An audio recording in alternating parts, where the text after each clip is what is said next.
Yaorana, je voudrais te parler des algorithmes aujourd'hui. Tu sais, ces petits programmes qui sont magnifiques, qui réfléchissent aussi vite que toi, voire plus, on dirait peut-être même qu'ils sont dans ta tête, ces trucs-là, dis donc. Oui, parce que quand tu tapes une recherche sur Internet, par exemple, tu n'as pas fini de taper, il t'a déjà suggéré ce que tu cherchais. Et en fait, ces programmes, ces algorithmes, eh ben, ils filtrent. Ils filtrent beaucoup de choses, c'est-à-dire que si tu as envie de parler d'un sujet qui dérange, par exemple, sur les réseaux sociaux, potentiellement tu seras bloqué. Si tu es quelqu'un qui est suivi par plusieurs milliers de personnes, tu dis quelque chose qui dérange ou voilà, tes vidéos commencent à déranger, tu vas voir ton nombre d'abonnés diminuer, tu vas voir peut-être même ton compte disparaître, etc. Donc c'est comme si en fait ces programmes régissaient déjà la vie des humains, si tu veux. Tu comprends? Donc la technologie, oui, c'est bien, ça fait beaucoup de choses, mais ça fait pas tout.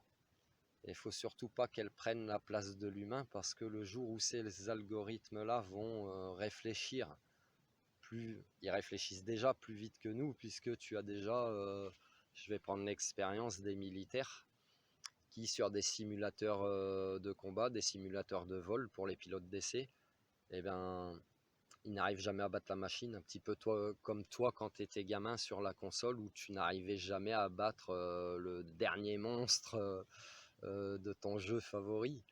Pourquoi? Parce que l'algorithme a déjà 10 coups d'avance sur toi, donc il anticipe tout ce que tu vas faire, tes faits et gestes, et du coup, il a toujours 10 coups d'avance sur toi et il gagne. Donc je reviens à mon exemple où ces militaires contre la machine n'arrivent jamais à gagner. N'arrivent jamais à gagner. Donc il faut être très vigilant dans l'avenir en fait face à ces algorithmes, parce que l'intelligence artificielle avance à grands pas. À grands pas, là on est en 2021. En Chine, il y a déjà des caméras à reconnaissance faciale qui peuvent te prédire les intentions d'une personne en fonction de ce qui se passe physiologiquement en eux, la température de leur corps, le battement de leur cœur, etc. Et comme je t'ai dit, on dirait presque qu'ils sont dans tes pensées, mais il faut savoir qu'une intention n'est pas toujours réalisée. Donc c'est là où peut se tromper la machine en fait. Et puis, eh bien, à terme, ça pourrait donner des exemples comme on te pointerait du doigt en te disant vous aviez l'intention de faire ça, donc on va prendre les mesures nécessaires avant, on va vous isoler, on va vous incarcérer, etc. Alors que tu n'auras rien fait, normalement tu es censé être présumé innocent jusqu'à preuve du contraire. Et si en plus tu n'as rien fait, il faudra que tu prouves que tu ne voulais rien faire. Tu vois, c'est un petit peu le monde à l'envers en fait. Donc prudence vraiment avec ces algorithmes, parce que c'est comme si la machine a déjà pris, j'ai déjà fait plein de vidéos sur le sujet, où c'est comme si la technologie et la machine, eh bien, elles ont pris euh, la place de l'humain. C'est elles qui réfléchissent pour nous. Et, et c'est dangereux dans le sens où eh bien, si elles prennent des décisions vitales pour la planète contre l'humain, tu vas te retrouver dans des scénarios de Terminator. Je sais, c'est vachement tiré par les cheveux, c'est vachement extrapolé, mais je t'invite à aller voir euh, des vidéos sur toutes les nouvelles technologies qui sont en train d'être créées à l'heure actuelle, et je pense que tu vas voir des choses qui vont te sidérer.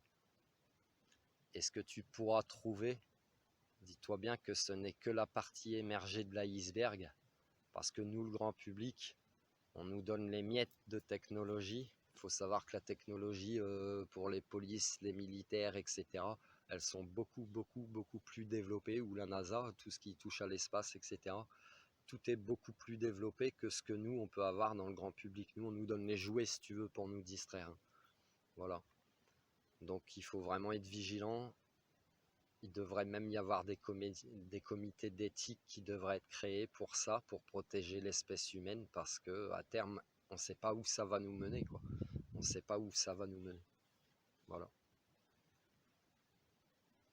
Et toi, qu'est-ce que tu penses de la technologie? Qu'est-ce que tu penses de tout ça? Tu peux m'écrire en commentaire. Si tu aimes mes vidéos, eh ben, tu peux liker, tu peux t'abonner, tu peux partager, tu peux activer la petite cloche. Tu peux me retrouver aussi sur mon compte Facebook et sur mon compte Instagram Yann Dequin, où je te donne les énergies avec les cartes tous les matins. Voilà.